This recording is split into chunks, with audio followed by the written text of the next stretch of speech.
Bismillahirrahmanirrahim. Assalamualaikum warahmatullahi wabarakatuh. Sengaja aku awali dengan basmalah karena supaya melibatkan Allah,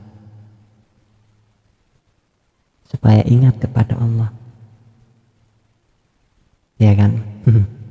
Biar agak lebih bernilai semua pekerjaan kita. Apa kabarnya? Baik atau enggak? Gimana harinya? Menyenangkan atau menyedihkan? Kita enggak bisa mengatur bagaimana hari kita, karena semua itu ketetapan Allah. Dulu waktu aku mondok, sekarang masih mondok juga sih. Dulu Kiaiku berpesan, kata Rasulullah, "Mangkana yaumuhu khairun min amsihi fahuwa robih." Siapa yang harinya itu lebih baik daripada hari kemarinnya, maka ia tergolong orang yang beruntung. Wa mangkana yaumuhu mislu amsihi fahuwa mahbun. Dan siapa yang harinya itu seperti hari kemarinnya, maka ia tergolong orang yang rugi. Wa mangkana yaumuhu syarrun min amsihi fahuwa mal'un.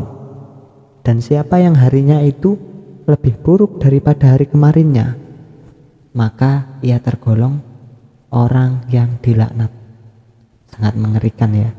Semoga kita enggak tergolong orang-orang itulah. Tentang ketenangan hati, kali ini aku mau ngomong tentang hati. Bukan hatiku atau hatimu ya, tapi hati kita semua. Kesenangan dan kesedihan itu nggak bisa kita dapatkan kecuali Allah yang memberikan. Allah memberikan kesedihan, memberikan suatu yang tidak menyenangkan hati kita. Mungkin itu sebagai wadah untuk kita belajar sabar, ikhlas, bersyukur. Dan ketika Allah memberikan kebahagiaan kepada hati kita, mungkin itu wadah, wahana supaya kita itu selalu ingat kepada Allah. Nabi Sulaiman yang menjadi raja sekaligus rasul, yang memiliki kekayaan yang melimpah ruah, itu saja berkata, "Hadza min fadli Rabbi." Ini anugerah dari Tuhanku. Apalagi kita yang papa ini, yang gak punya apa-apa, ya penghasilan seadanya, yang bisa belum memastikan penghasilan itu halal atau haram, ya kan? Yang masih mahasiswa, yang masih bingung sama masa depannya bagaimana, coba kita istirahat sejenak, kita berpikir, kita menenangkan hati kita tata kembali hati kita. Kenapa bisa begitu? Karena hati adalah bagian terpenting dalam diri manusia. Loh, kok bisa jadi yang terpenting? Ya, sebab hati menjadi penentu baik atau buruknya perbuatan, amalan, anggota tubuh yang lain. Sekaligus menjadi penentu bernilai atau tidaknya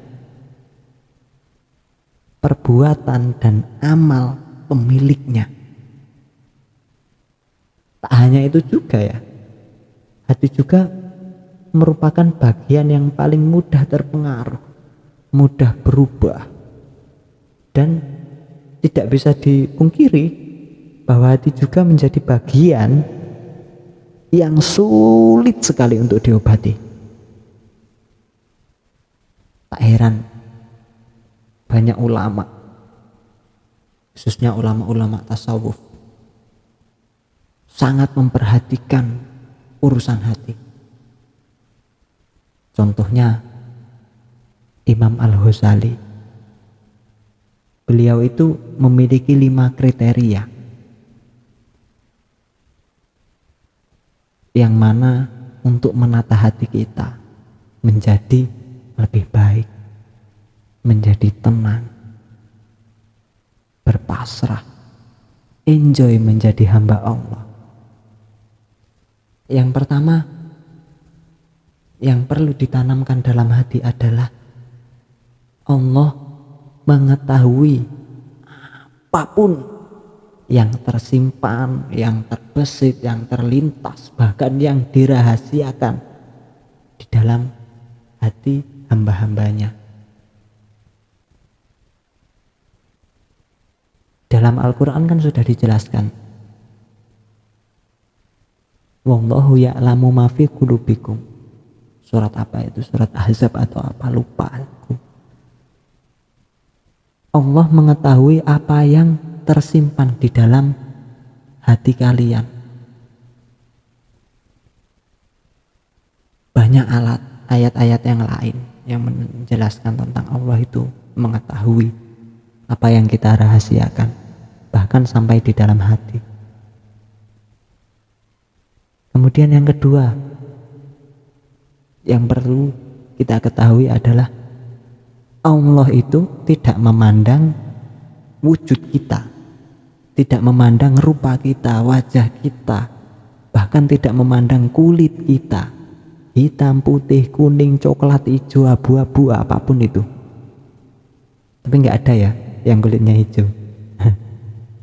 Kalau kolor hijau ada nggak? Yang Allah pandang apa? Hati. Sesuai hadis yang diriwayatkan oleh Imam Tobroni. Innallaha ta'ala la yanzuru ila suwarikum wala ila amwalikum walakinallaha yanzuru ila qulubikum wa a'malikum. Allah itu tidak melihat bentuk kita, rupa kita. Dan juga Allah tidak melihat harta kita. Tetapi yang Allah lihat adalah hati kita dan perbuatan kita. Kenapa hati dan perbuatan dihubungkan? Ya karena perbuatan kita itu sumbernya dari hati kita. Yang ketiga, hati itu ibarat raja. Raja yang menguasai tangan, apalagi telinga, apalagi mulut, mata, kaki, itu rakyatnya. Maka jika hatinya baik, pemimpinnya baik, rajanya baik, rakyatnya pun ikut baik. Imam Al-Bukhari meriwayatkan, Imam Bukhari ya, ala wa inna fil jasati mudghah. Ingatlah bahwa dalam tubuh itu ada segumpal daging, kata Nabi. Idza sholaha sholahal jasadu kulluhu. Jika daging itu baik, maka baik pula seluruh tubuh. Tapi wa idza fasadat fasadal jasadu kulluhu. Dan apabila daging itu rusak, maka rusak pula seluruh tubuh. Ala wahya al-qalbu. Daging tersebut ialah hati. Itu pesan Rasulullah. Demi menjaga setiap amalan atau perbuatan-perbuatan perilaku kita tetap baik, maka kita juga harus menjaga dan selalu memperbaiki keadaan hati kita. Keempat, Hati adalah gudang. Gudang berbagai macam permata berharga. Juga makna-makna penting bagi seorang hamba. Semuanya tersimpan dalam hati. Permata pertama, akal. Akal itu di dalam hati. Sedangkan permata paling mulia adalah makrifat kepada Allah. Yang mana makrifat kepada Allah itu menjadi sebab kebahagiaan kita di dunia dan di akhirat. Adapun permata berikutnya adalah mata hati. Basirah. Yang mana basirah itu menjadi modal kita untuk mendekat. Ya Allah, maaf ya kalau salah-salah. Karena kebiasaan pakai bahasa Jawa, disuruh ngomong bahasa Indonesia, ya gimana lagi biar semuanya paham, bisa mengerti. Basirah itu menjadi modal kita untuk mendekat dan bersimpuh menghadap Allah Subhanahu wa Ta'ala. Selanjutnya ada niat. Niat yang tulus. Untuk apa? Untuk taat kepada Allah. Sekaligus niat juga menjadi faktor penentu tercapai dan tidaknya pahala kekal di sisi Allah Subhanahu wa Ta'ala. Berikutnya macam-macam ilmu, hikmah, pengetahuan, dan faktor kemuliaan hamba. Kalau di Al-Quran itu kan sudah jelas, yarfa'illahu alladzina amanu minkum walladzina utul ilma darajat. Allah akan mengangkat derajat seseorang yang bertakwa dan berilmu. Baik itu di hadapan Allah atau di hadapan makhluk Allah. Teman kita yang pintar, kita akan memuliakan dia. Contoh, aku ini ya, santri, melihat kiaiku ngalim banget, alim sekali. Enggak pernah aku tuh mendengar kiaiku ngomong yang enggak baik, itu enggak pernah. Di situ aku menghormati beliau, bukan hanya sekedar karena beliau guru, kiai saya, murabi saya. Kok saya lagi kan? Tapi memang karena akhlak beliau, ilmu beliau, itulah yang menjadi sebab saya memuliakan beliau. Permata yang terakhir ialah perangai atau perilaku, sifat-sifat yang terpuji, kebaikan-kebaikan kita.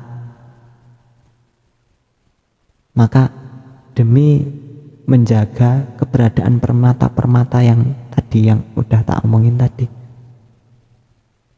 hati harus selalu dijaga kebersihannya dari berbagai macam kotoran dan penyakit-penyakit hati. Terakhir yang kelima, hati memiliki berbagai keadaan. Ingat ya, hati itu punya keadaan yang bermacam-macam.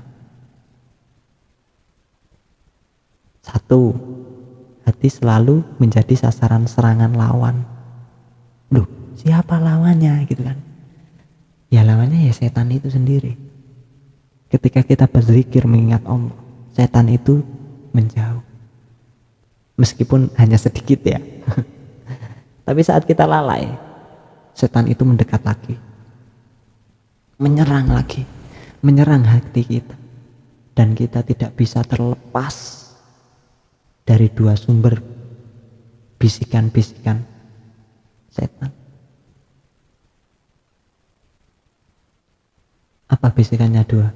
Ya tadi saat kita berzikir, setan sedikit menjauh, dan ketika kita lupa tidak mengingat Allah, setan mendekat, semakin mendekat.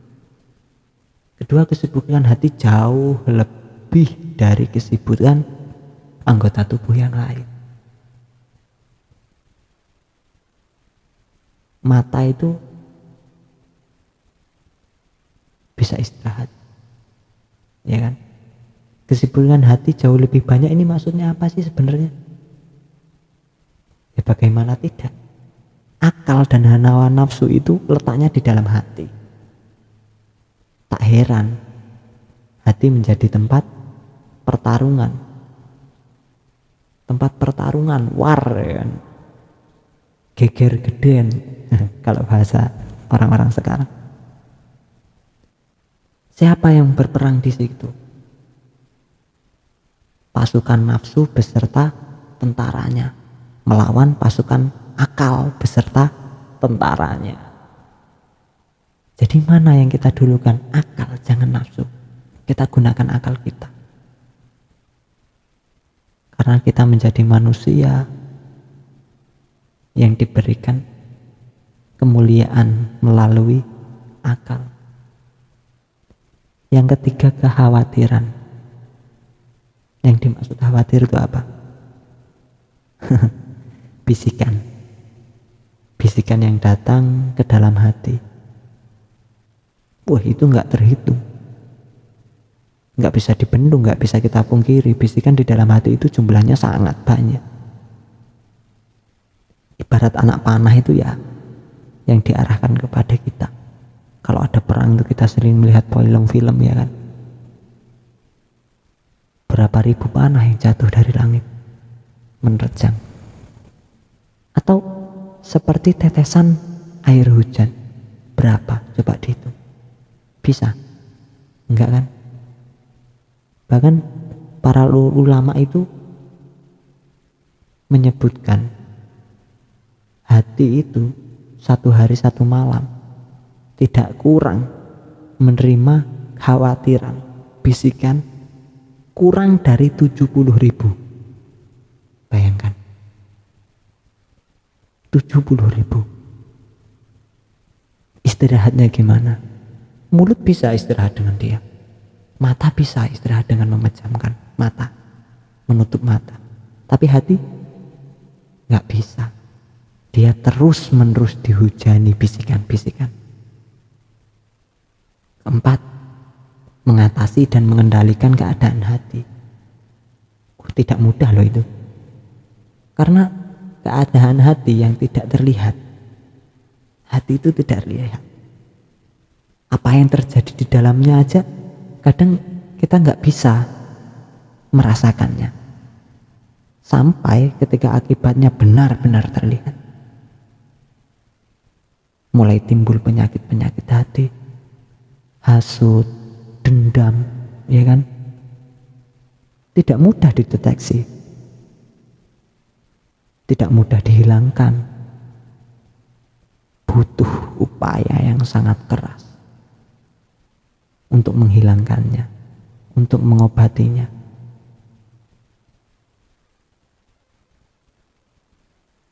Dan yang terakhir, kerusakan yang menimpa hati itu sangat cepat. Hati itu keadaannya mudah berubah-ubah. Bahkan para ahli bahasa menyatakan hati sering disebut dengan kalbu, ya kan? Kenapa kalbu? Karena kalbu itu berasal dari kata kolbu. Kolbu. Saya mahasiswa sastra Arab, jadi sedikit banyaknya. Yang artinya apa? Kolbu itu artinya mudah sekali berubah. Makanya setiap sholat di at-tahiyat terakhir itu kita selalu mengucapkan ya muqallibal qulub tsabit qalbi ala dinik. Wahai zat yang membolak-balikkan hati, teguhkanlah hatiku dalam agamamu. Itu menurut Imam Ghazali. Dari 5 sarannya Imam Ghazali tadi, kita ambil kesimpulan. Kalian ambil kesimpulan, aku juga mengambil kesimpulan. kita memiliki pendapat yang berbeda-beda. Kita belajar. Ayo kita belajar menata hati. Kita luangkan sedikit waktu saja dalam satu hari untuk merenungi apa yang telah kita perbuat. Itu baik atau tidak ya yang saya lakukan tadi? Ya kan? Saya tadi marah gara-gara diolokin teman, itu baik atau buruk ya? Coba kita pikirkan. Kalau kita memakai akal kita, marah itu sebenarnya bukan hak orang lain, tapi hak diri kita sendiri. Orang lain mau ngomong apa, kalau kita ya enggak menganggap serius, menerima, ikhlas, menganggap omongan orang lain itu sebagai saran, motivasi kepada kita, enggak marah, wah keren sampean.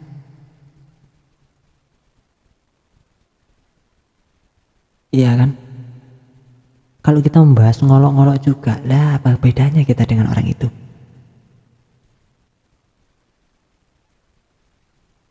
Mau kita disamakan dengan orang lain? Oh tidak. Capek ya dengerin gak jelas kayak gini. Capek lah. Aku aja bingung mau ngomong apa, ya ngomong seadanya aja. Yang penting seenggaknya itu bisa menjadi nasihat untuk diri sendiri. Kita tata hati supaya kita nggak mudah emosi. Toh emosi menimbulkan banyak penyakit toh. Jangan kita beli sesuatu yang nggak berharga itu dengan emosi. Nggak ada gunanya, buang-buang tenaga ya. Makanya ada sahabat yang minta amalan sama Nabi itu. Kata Nabi, la tahdab lakal jannah, jangan marah maka kamu akan mendapatkan surga. Kalau kita marah, ya karena kita sendiri belum stabil hatinya, belum bisa menerima, belum bisa mensyukuri, mengikhlaskan. Coba kita hobi menjadi seorang yang pemaaf, hobi memaafkan orang lain, hobi mengikhlaskan sesuatu yang bukan hak kita. Nyaman kayaknya hidup itu. Beban itu ya karena kita kurang pandai bersyukur. Rodiyata mardiyah, kita harus meridhoi, baru Allah akan meridhoi. Kalau kita disakiti, ya udah kita ikhlaskan. Meskipun itu sulit, tapi kita selalu berusaha berpikir sesuatu hal yang baik, husnuzon kepada Allah. Oh iya, kan ada lagu itu. Tapi menurutku Tuhan itu baik. Banyak ya yang suka lagu itu. Tapi jujur aku menganggap lagu itu kurang sopan sih, maaf ya. Tapi ya itu karya, keren itu. Kalau aku pribadi ya nggak berani ngomong kayak gitu. Karena Allah itu selalu baik, nggak pernah buruk sama kita. Kita punya keinginan yang mustahil, yang sulit sekali untuk kita dapatkan. Tapi jangan lupa Allah punya cara yang lebih mustahil untuk mewujudkan apa yang kita inginkan. Kita nggak bisa merubah takdir. Mutlak itu udah, kita nggak bisa merubah takdir. Tapi kan Allah bisa, ya kan? Caranya gimana? Ya doa. Makanya di akhir monolog ini aku pesan kita mulailah untuk menyempatkan sehari itu 5 menit lah. Kalau nggak bisa ya semenit 2 menit nggak apa-apa, lebih ya nggak apa-apa, lebih bagus. kita menyendiri, kita pikirkan apa yang kita perbuat. Jangan sampai ketika kita sudah di kuburan nanti sendirian, kita mulai menyesali. Na'udzubillah.